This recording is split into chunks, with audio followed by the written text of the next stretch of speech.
Limits continuity में क्या होता है कि अगर मैं बहुत सिंपल से एग्जांपल से स्टार्ट करूँ, मैंने लिख दिया लिमिट x टेंड्स टू 3, ठीक, एट f ऑफ x, और f ऑफ x हमने मतलब कोई बड़ा सिंपल सा फंक्शन ले लिया कि x प्लस 3, ठीक। तो पहला स्टेप हमारा क्या होता है कि जो भी नंबर x टेंड कर रहा है उसको उठा के यहाँ पे रख दिया, ठीक, उसको यहाँ पे रख दिया, तो ये तो भाई कांस्टेंट आ गया तुरंत, 6 आंसर आ गया, तो ठीक है। वो डिटर्मिनेट फॉर्म आता है, इनडिटर्मिनेट फॉर्म आता है, पहले x को रख के देखते हैं ना, फिर वो इन्फिनिटी बाय इन्फिनिटी आए, 0 बाय 0 आए, उस हिसाब से सॉल्व करते हैं, वो तो फिर बाद की चीज़ होगी, लेकिन पहला स्टेप तो यही होता है।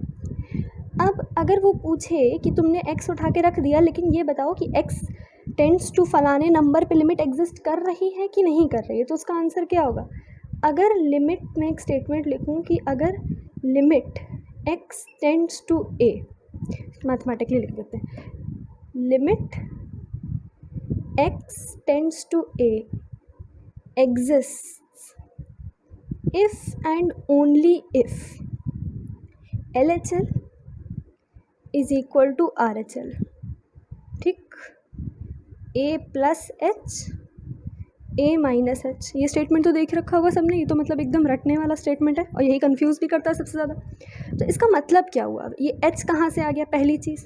दूसरी चीज़ कि LHL RHL का मतलब क्या हुआ, यहाँ पे left hand limit right hand limit क्या हुई, ठीक। तो देखो होता क्या है कि अगर हमने ये तो बहुत सिंपल सा फंक्शन लिया था अभी f(x प्लस 3), तो यहाँ तुमने तुरंत उठा के x रख दिया, लेकिन इसको इसे थोड़ा सा घुमा दिया, बस क्या घुमा दिया, x स्क्वायर माइनस 9 रख दिया, x माइनस 3 रख दिया, ठीक। तो इसमें अगर ये मतलब बहुत बड़ा कोई पॉलिनोमियल ले लिया, ये तो तुरंत ऐसे कट जाएगा, इसमें कोई बड़ी बात नहीं है, फैक्टराइज कर तो कट जाएगा, लेकिन उसने थोड़ा बड़ा पॉलिनोमियल रख लिया तो घूम गए तुम। तो थोड़े बड़े पॉलिनोमियल में हम क्या करते हैं कि हम ट्राई करते हैं कि लिमिट x टेंड्स टू हम 0 कर दें, क्यों, काटना आसान हो जाएगा और इसमें कोई बड़ी वो लॉजिक नहीं है, ठीक। अब लिमिट अगर हमें x टेंड्स टू 0 करनी है तो पूरे फंक्शन में भी x को 0 रखना होगा, पर वो तो फिर फंक्शन की क्वेश्चन के ही अगेंस्ट हो जाएगा, तो वो कैसे कर दें। तो उसमें हम क्या करते हैं कि अगर limit x tends to a है and a is any number other than 0, any number other than 0, ठीक। तो उसमें हम क्या करते हैं, हम रख देते हैं limit x tends to a की जगह हम रखते हैं h टेंड्स टू 0, एक h हमने वेरिएबल लेट कर लिया, और बाकी पूरे फंक्शन में x की जगह हम क्या रख देते हैं, a प्लस या माइनस h, ठीक। a या तो प्लस h रखेंगे या तो a माइनस h रखेंगे, तो वो पूरा polynomial function h tends to 0 हो गया, ठीक। अब a प्लस h कब रखोगे, a माइनस h कब रखोगे, ठीक। तो a प्लस h हम तब रखेंगे जब RHL होगा, ठीक, RHL होगा और LHL होगा, ठीक। RHL पे हम रखेंगे a प्लस h, LHL पे हम रखेंगे a माइनस h, ठीक। अभी मैंने लिखा था कि ये दोनों चीज़ें लिमिट एग्जिस्ट करने के लिए किसी फंक्शन की इक्वल होनी चाहिए, ठीक। तो मतलब a प्लस h और a माइनस h इक्वल होना चाहिए लिमिट एग्जिस्ट करने के लिए किसी भी फंक्शन की।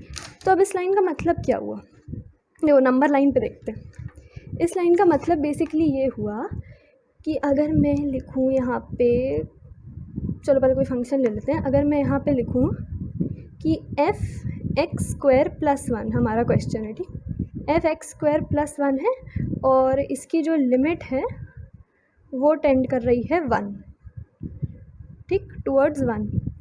तो इसका मतलब क्या हुआ, अब हमने 1 उठा के तो यहाँ रख दिया, वो तो ठीक है, तो 2 आंसर आ जाएगा, वो भी ठीक है, लेकिन x इक्वल टू 1 तो नहीं हो सकता इसका मतलब, नहीं तो वो डायरेक्टली लिख देता x इक्वल टू 1, फिर लिमिट लगाने की ज़रूरत ही क्या थी।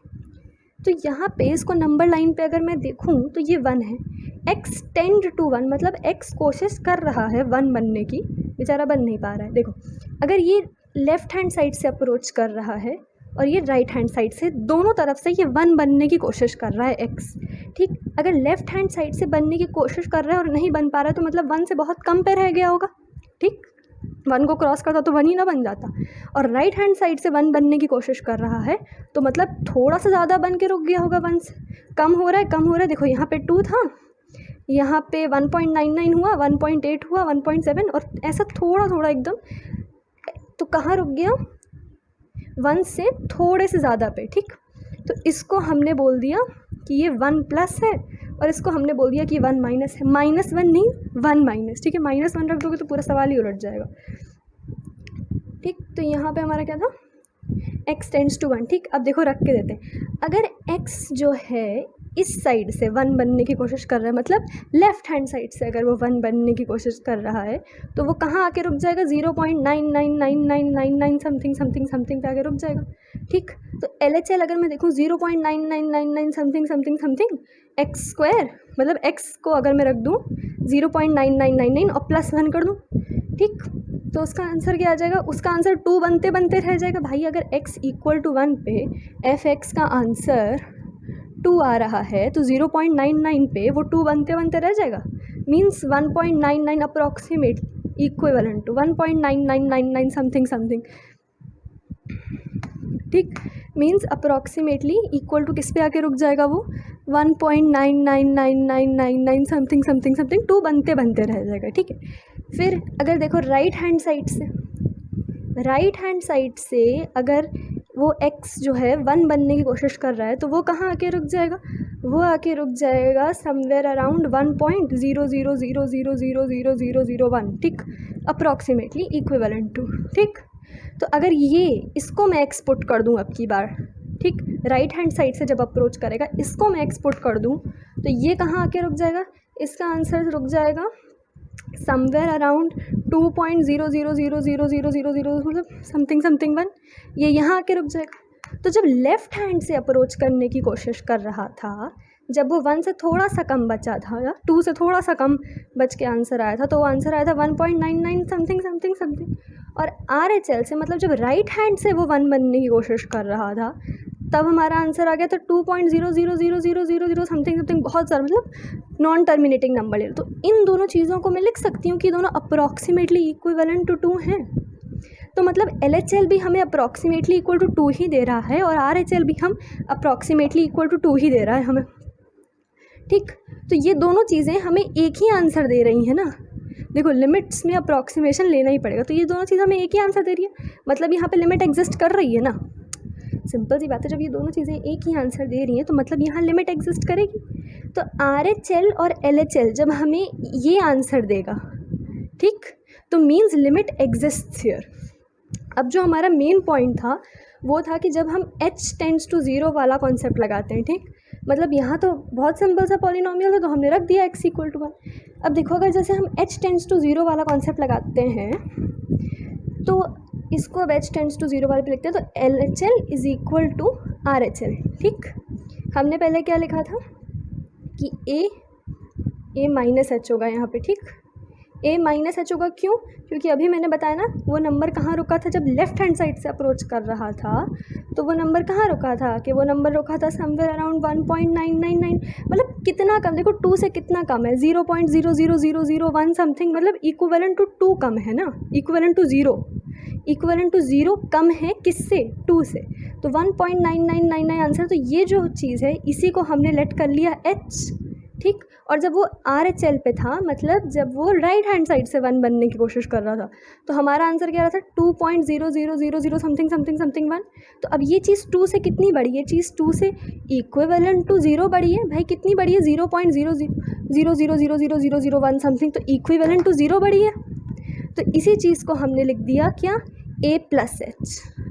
मतलब सिंपल सी चीज़ है कि अगर कोई लिमिट हमें मिलती है, ठीक, और वो x टेंड्स टू a कर रही है, a कोई भी नंबर है अदर देन 0, तो हमने क्या करना है, यहाँ पे लिख देंगे हम लिमिट h टेंड्स टू 0। ठीक, और पूरे फंक्शन में x की जगह क्या रिप्लेस कर देंगे, f a प्लस या माइनस h। अगर हमें RHL पे लिमिट निकालनी है, राइट होता है ना पॉजिटिव, ठीक, और लेफ़्ट हमेशा नेगेटिव होता है, नंबर लाइन पे भी ऐसे याद कर लो, लेफ़्ट है तो a माइनस h रख देंगे, RHL है तो a प्लस h रख देंगे। ठीक, देखो एक दो एग्जांपल देख लेते, क्लियर हो जाएगा तुरंत। अगर हम क्वेश्चन लें कि f(x) जो है हमारा जा रहा है कहाँ पे, ये क्वेश्चन है हमारा ग्रेटेस्ट इंटीजर फंक्शन। ठीक, देखो ग्रेटेस्ट इंटीजर फंक्शन x है, ठीक है, तो अगर हम यहाँ पे रख दें find the limit at x equal to 2 या find whether the limit exists at which point at x equal to 2, तो हमारे पास लिमिट क्या बन गई यहाँ पे, ठीक, लिमिट हमारी बन गई x tends to 2 of the function this, ठीक, इतना तो सही लिखा है मैंने कि f greatest integer of x। अब देखो हमें क्या कहाँ चेक करना है, अब हम चेक करेंगे RHL और LHL। ठीक, देखो LHL पहले चेक करते हैं। LHL चेक करेंगे तो हम क्या करेंगे कि h टेंड्स टू 0 और a माइनस h। ठीक, तो fx क्या था हमारा, fx था हमारा ग्रेटेस्ट इंटीजर फंक्शन, तो हमने रख दिया लिमिट h टेंड्स टू 0 और इसकी जगह मैं क्या रख दूँ, a माइनस h रख दूँ। ठीक, इसकी जगह मैं a माइनस h रख दूँगी तो ये अब क्या बन गया, देखो हमें क्या फाइंड करना था, एट x इक्वल टू 2। ठीक, और ये हमारा a था। ठीक है, ये चीज़ हमारी a थी, तो अब ये क्या बन गया फंक्शन, ये बन गया f greatest integer of 2 minus h और लिमिट h कहाँ टेंड कर रहा है, h 0 पे टेंड कर रहा है। ठीक, अब हम यहाँ बड़ी आसानी से रख सकते हैं 0, तो यहाँ अगर मैं 0 रखूँ तो इस ब्रैकेट के अंदर क्या आएगा, लेफ़्ट हैंड साइड से टेंड कर रहा है ना, तो यहाँ पे अगर मैं 0 रख दूँ तो मतलब वो 0 से जो वो नंबर जो होगा वो 0 से थोड़ा सा कम होगा 0 से। ठीक, तो ये जब थोड़ा सा कम होगा तो ये जो पूरा ब्रैकेट है ये 2 से थोड़ा सा कम हो जाएगा, मतलब 2 माइनस समथिंग वेरी लेस। ठीक, 2 minus something equivalent to 0 but not equal to 0।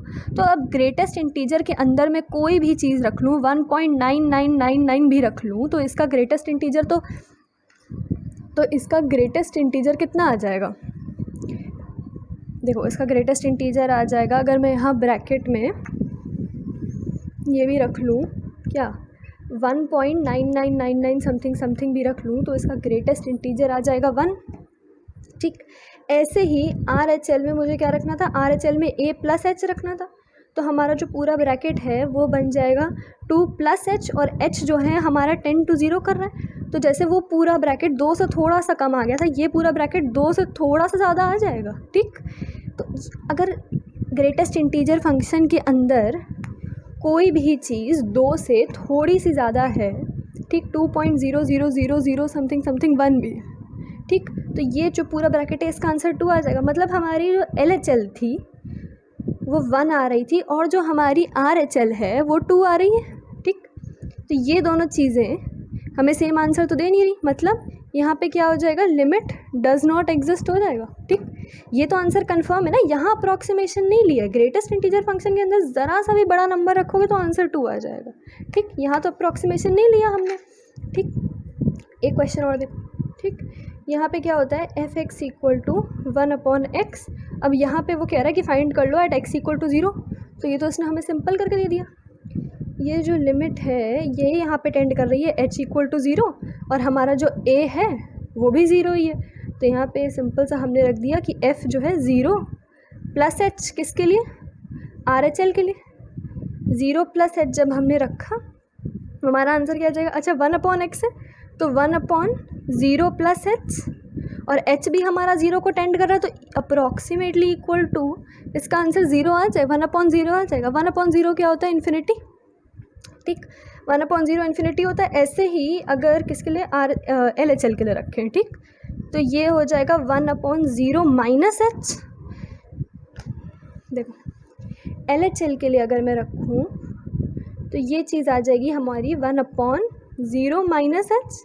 जब 0 माइनस h आ गई तो ये चीज़ टेंड करेगी कहाँ, माइनस h। ठीक, 1/-1/0, 1/-0 मत लिख देना, माइनस ऊपर भी तो जा सकता है ना, तो -1/0। RHL में क्या आ रहा था, 1/0। ठीक, 1/0 इन्फिनिटी होता, -1/0 माइनस इन्फिनिटी हो जाएगा। ठीक, माइनस इन्फिनिटी LHL कुछ दे रहा है, LHL कुछ दे रहा है, RHL कुछ दे रहा है। ठीक, तो यहाँ पे भी लिमिट डज नॉट एग्जिस्ट। ठीक, देख लो इसका ग्राफ देख लो, अगर जैसे 1/x का, मैं ये चीज़ ग्राफ से भी बहुत क्लियर है, अगर मैं 1/x मतलब एक तरीके से हम आंसर अपना वेरीफाई कर रहे हैं, 1/x का ग्राफ क्या होता है, 1/x का ग्राफ ये होता है ना, ये ओरिजिन होता है, ये यहाँ पे ऐसे से जाता है ना, टेंड्स टू इन्फिनिटी करता है, ये टेंड टू माइनस इन्फिनिटी कर रहा है, देख लो दोनों साइड से। तो RHL जो है right hand side, right hand की तरफ पे जो है वो टेंड्स टू इन्फिनिटी कर रहा है, और जो लेफ्ट हैंड की तरफ है वो टेंड्स टू माइनस इन्फिनिटी कर रहा है, मिलेगा ही नहीं कभी, तो इसका भी आंसर हो गया does not exist. Okay, done.